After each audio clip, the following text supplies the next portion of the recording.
hindi ko nakita mismo. Pero yung panahon namin, meron ginawang ganyan, yung panahon ni Speaker Gloria Macapagal-Arroyo noon, na may nakita kami billion pesos na binago doon sa enroll bill. Yan ginawa ni Senate President na hindi na pinirmahan niya yung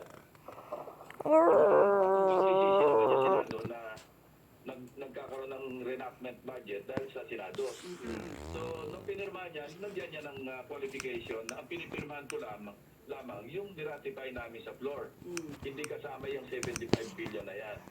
At mabuti naman si Pangulong Duterte noon, binito niya hindi lamang 75 billion, umabot ng 90 billion kasi may nasilip pa silang ibang halaga na hindi kasama sa naratify ng both houses.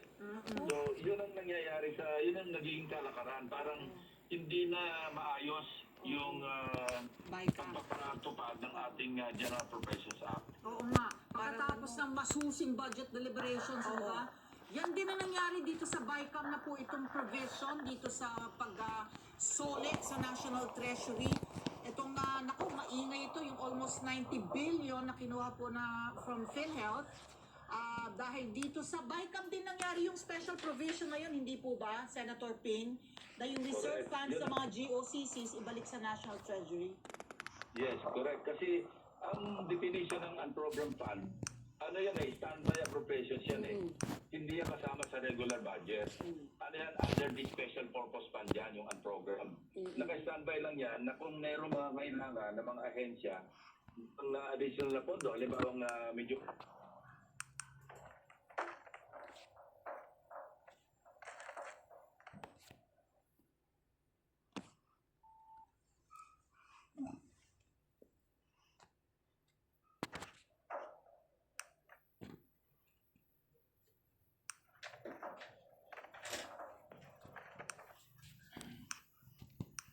kinaroroonan ay alas 9, 7 ng umaga, alas 10 sa umaga, alas 17, alas 9, 7 naman